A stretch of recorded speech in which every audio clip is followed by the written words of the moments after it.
This is chapters 106 to 110 of 14 Ways to Die. 106.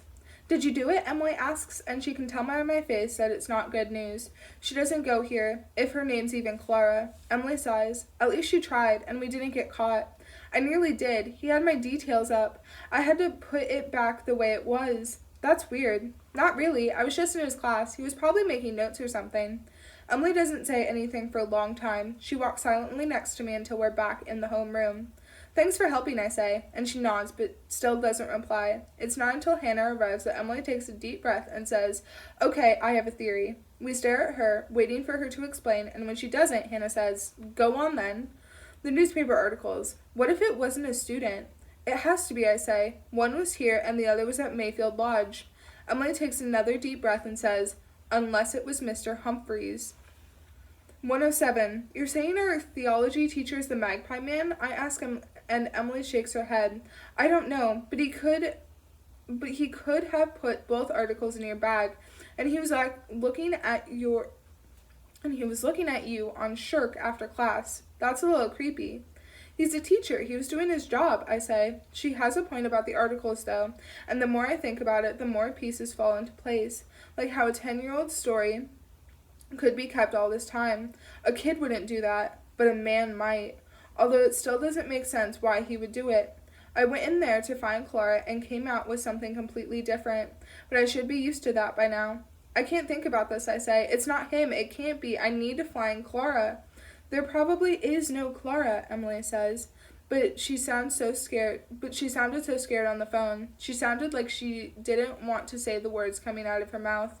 I believe her. I just need to figure out who she is. 108. I went to Doveton Elementary School, so it's not hard to talk my way past the reception desk and into a conversation with my old teacher, Mrs. Maxwell, about work experience. She looks happy to see me, even though I haven't been here for 6 years. How have you been? She asks, a flicker of something serious behind her smile. She was here when Mom was murdered. She knows my history, but she's trying hard not to bring it up. I'm good, I say. I'm a junior now. Mrs. Maxwell looks surprised, although she shouldn't be. She knows when I left. She knows how old I am, and yet somehow when your elementary school teachers see you, they can't help but express wonder at the passing of time.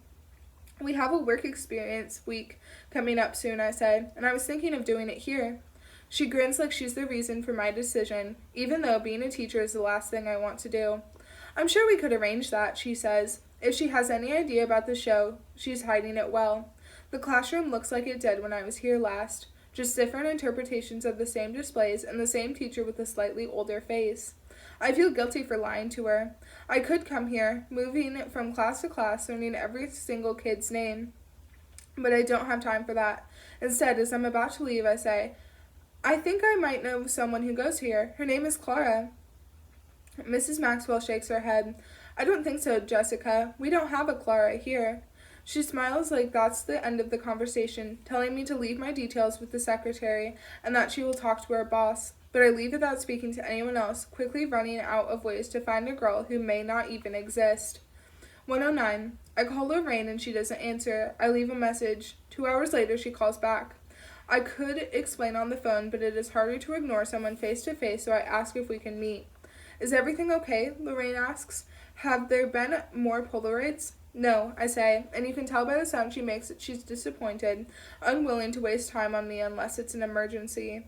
It already feels like the time I told her about the comment and the newspaper clippings when she couldn't care less, so I say the only thing that is guaranteed to interest her, the promise of an instant promotion.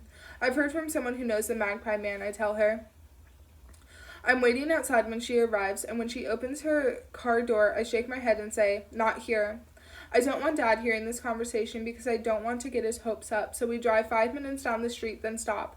Lorraine faces me and says, How have you been, Jessica? If she genuinely believed I knew something, she wouldn't be starting the conversation like this. She would say, So, what have you got for me? Instead, she's making small talk because she thinks whatever I have is nothing compared to the photograph. I might have found an actual witness, I say. How did you do that? I tell her about the episode with all the left-behind family members, Clara's phone call, and how she said she lived close by. Lorraine writes everything down, but I quickly realize this is for my benefit, not hers. Okay, she says, we'll look into it. I can help. That won't be necessary. She doesn't go to St. Anthony's or Dufton Elementary. I've done some investigating. Lorraine sighs and touches my arm, and this is the moment I lose her completely because she feels sorry for me. You shouldn't be taking the law into your own hands, she says.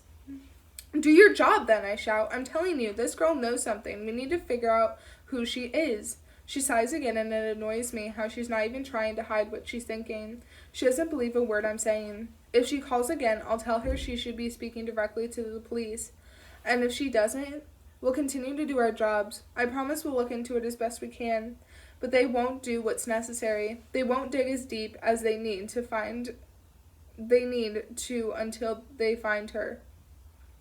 You gave me your number so I could contact you when I had something important. This is something important. Lorena smiles sadly and says, No, Jessica, the Polaroid was important, and I'm so grateful for that, but this isn't. Do you realize how many people call us every day saying they know something? We have a lot of officers focused on your case, and we'll add it to the list of tips, but you shouldn't get your hopes up.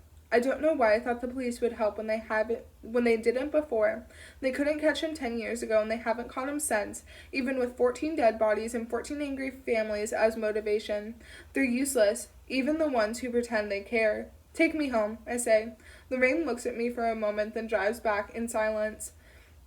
As I'm getting out, she says, I know how much you want to catch him, but I ignore her because she has no idea. If she really knew, she would listen.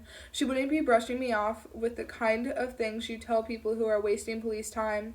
I always knew it would be hard to catch him, but I genuinely believe she would see the truth in my eyes the way I heard the fear in Clara's voice. Maybe all she sees, all anyone will see, is desperation. They don't think I'm solving the crime. They see what happens when grief turns you into a mess, when all you have left is pointing fingers at strangers. If I'm going to finish this, I'll have to do it without them. 1:10. On Saturday, it's Emily's turn to host a sleepover, but when we arrive, she's not there, so Hannah and I sit awkwardly in the living room while her mom makes nervous small talk. Usually, Emily makes excuses for us to have it somewhere else, but this week she was excited because her dad was taking her out, and he didn't flake at the last minute. When they arrive, she hugs us and says, We had the best day. If you look closely at her, you can see the sadness just below the surface, the way she glances nervously at her father, and the wobble in her smile. It probably wasn't the best day, but it was a day with her dad, and she doesn't get many of those. I should go, he says, glancing at me, then away. Stay for a while, Emily replies. We're having Chinese. Her dad gives me another look, then shakes his head and says, Maybe next time. I'm used to people staring, but his look unnerves me. Same time next week, Emily asks. He says, We'll see, darling. Enjoy your sleepover, girls. Once he has gone, she does her best to stay happy, but we can see how deflated she is, so I change the subject, telling them I visited my old school to look for Clara. You don't know she lives locally, Hannah says. What does close even mean? It was the way she said it. She sounded terrified. I think she knows something. Emily sighs. I still think you're focusing on the wrong person. She's convinced Mr. Humphreys has something to do with it. Next theology class, we should show him the newspaper articles and see how he reacts, she says. And then what? I ask. And then we'll know more than we do now. If Hannah was pointing the finger at Mr. Humphreys, I wouldn't be so angry, but Emily knows what he's been through. How can you accuse him? I ask. Have you forgotten what happened? Hannah looks confused, but Emily says, I haven't forgotten. I just don't trust him. When Emily goes to the bathroom, Hannah whispers, What was that about? I tell her about Mr. Humphrey's son, then think back to the prayer room and his face in the candlelight, the sorrow that crept out with every word, until we wondered how we had never seen it before. Emily's wrong, I whisper. I know what grief does, and it's not that. But it was someone at Mayfield, Hannah says. Someone there left the article. I nod, and just as Hannah is about to say something else, Emily bursts back in and says, I'm starving. We eat downstairs, listening to Emily run through every second of her day with her dad, and when she tells us to cheer up, I think about leaving. But I show her my best fake smile, and she grins and says, What are you thinking? It's not Mr. Humphreys, I say, just as Emily's mom walks into the room. I should hold my tongue, but I need them to believe me, so I move closer and mumble, Clara is important. I used to have a Clara in my class, Emily's mom says, not looking at us.